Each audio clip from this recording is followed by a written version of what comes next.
Éternel, Dieu, Père Tout-Puissant, toi le Très-Haut, toi dont la sainteté est l'ornement de ta maison, toi qui n'as ni commencement ni fin, je veux te bénir comme jamais ma pauvre nature ne l'a fait. Ô Dieu créateur de l'univers, je ne mérite pas de t'invoquer tellement mon péché est énorme. Ta parole dit que tu ne veux pas la mort du pécheur, mais qu'il vive dans ton amour sans fin. Tu nous as rachetés par Jésus-Christ, ton propre Fils. À jamais sois béni et remercié. Ô Seigneur Jésus, toi qui as vaincu la mort et le péché, priorité à l'évangile, veut s'accrocher à ta divinité, à ta vérité, afin d'être digne de toi au soir de notre Pâques. Porte davantage ton serviteur Macaïe, afin que nous soyons tous des témoins de ta lumière. 1 Corinthiens 6, 9 nous dit que les injustes n'hériteront point du royaume. Ô Père, je veux te suivre alors que cela est possible dans ma condition actuelle, pendant que la vie et la raison m'habitent. Saint-Esprit, casse, brise, détruis en moi cette ténèbre d'impudicité, d'idolâtrie, de bonne conscience. Ô Père, je veux te regarder avec un esprit et une âme d'adoration perpétuelle. Libère-moi, Saint-Esprit, des pesanteurs de ce monde. Je veux faire le pas de la vie et de la vérité. Ô Seigneur, Dieu de l'impossible, comme un instrument ne peut lui-même s'animer et faire une tâche, aide-moi, transforme ma nature, car j'espère tout, de tout mon être un jour au rendez-vous de la vie avec toi. Tu as vaincu le monde. Moi aussi, je le peux, en dépit de tout, avec ta grâce. Merci de me rétablir davantage par ta parole et ta bénédiction dans ma condition de chrétien. Amen. Shalom frères et sœurs, de priorité à l'évangile. Que la grâce de Dieu soit toujours avec vous. Je suis votre frère Kofi Paulin de la commission Programme de lecture et études bibliques internationales. Je viens nous présenter le 3e sous-thème de notre séminaire intitulé « Comment traiter notre corps pour relever le défi de la sanctification ». Le texte d'appui est 1 Corinthiens 9, versets 25 à 27. Je nous rappelle que le thème général de ce séminaire est comment relever le défi de la sanctification. Frères et sœurs dans le Seigneur, la sanctification est la transformation morale et spirituelle de la personne qui a été justifiée devant Dieu par la foi. C'est la séparation avec le péché. 1 Thessaloniciens 4, verset 3 nous dit, « Ce que Dieu veut, c'est votre sanctification. C'est que vous vous abstenez de l'impudicité. Être sanctifié, c'est se mettre à part pour Dieu. C'est être dans le monde sans être du monde, comme nous le dit Jean 17, verset 16. Dans sa lutte, veille que veille, pour perdre l'humanité, Satan, Lucifer, le menteur, utilise toutes les astuces pour perdre les enfants de Dieu. Dieu a doté sa créature de 3 dimensions. Le corps, l'âme et l'esprit. Elle évolue dans le monde physique, mais aussi spirituel. Aussi, au plan spirituel, toutes les pensées proviennent du cœur et une fois conçues, se transforment en péché après exécution.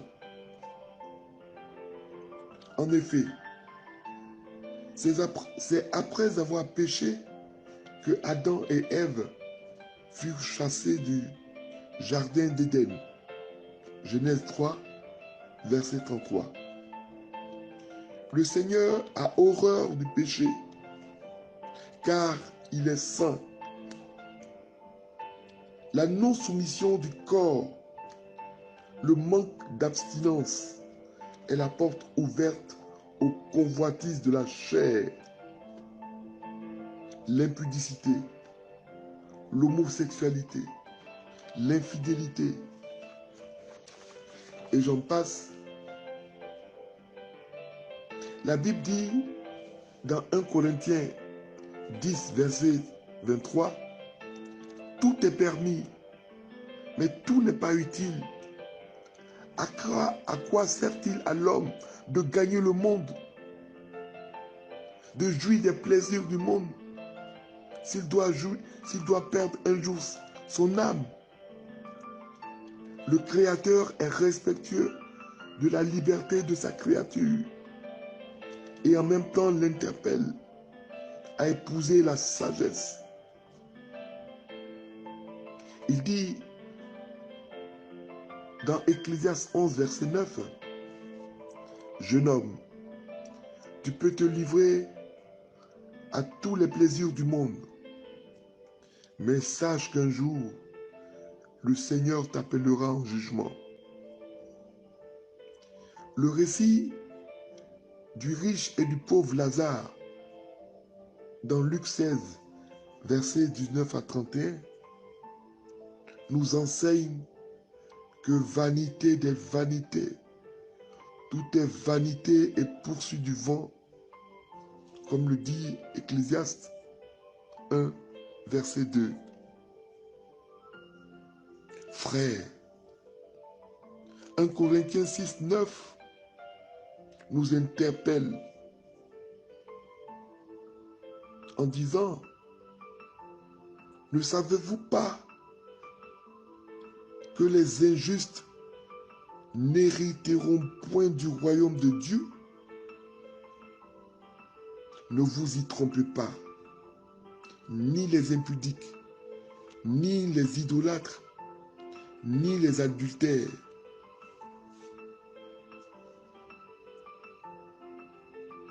Lorsque nous sommes tentés d'entrer dans le péché, ou lorsque nous rentrons dans le péché, nous nous donnons bonne conscience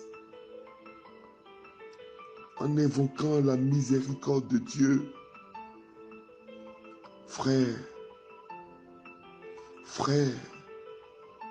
le Seigneur est miséricordieux, certes lent à la colère, mais plein de bonté. Aussi, les bontés du Seigneur ne sont pas à en abuser. 1 Corinthiens 9, 25 nous interpelle en disant que celui qui se livre à l'impudicité choisit la perdition, la couronne corruptible. Nous aurons à rendre des comptes au Créateur. Car 1 Corinthiens 6, 18 à 20 dit que celui qui se livre à l'impudicité pêche contre son propre corps. Et dans le même verset, Saint Paul insiste sur la sacralité, pour ne pas dire sur le sacré de l'être, en disant: ne savez-vous pas que notre corps est le temple du Saint-Esprit? À travers le Saint-Esprit, Dieu habite en l'homme. Aussi l'homme ne s'appartient plus et par conséquent, le corps, l'esprit et l'âme appartiennent à Dieu.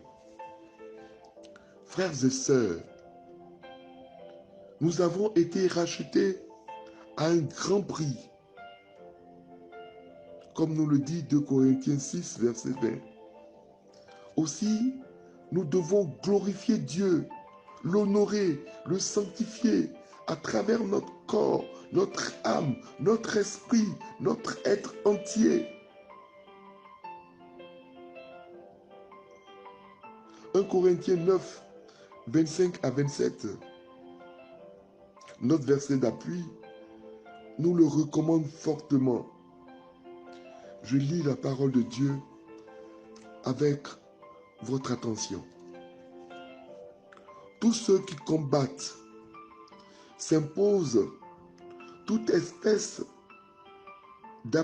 d'abstinence et ils le font pour obtenir une couronne corruptible. Mais nous, faisons-le pour obtenir une couronne non corruptible.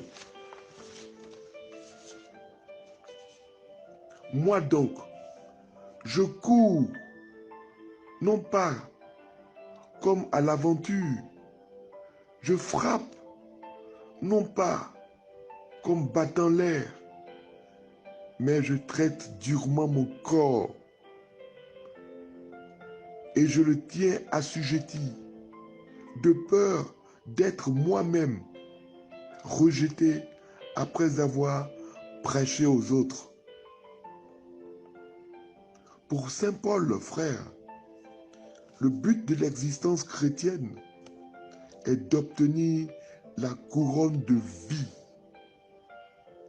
celle qui demeure incorruptible, c'est-à-dire qui ne périt pas.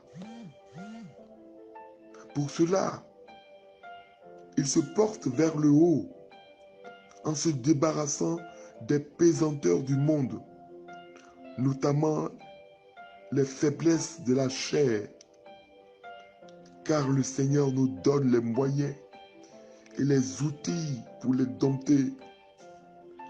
L'abstinence, la prière, la parole, la méditation sont autant de voies pour traiter notre corps afin de relever le défi de la sanctification.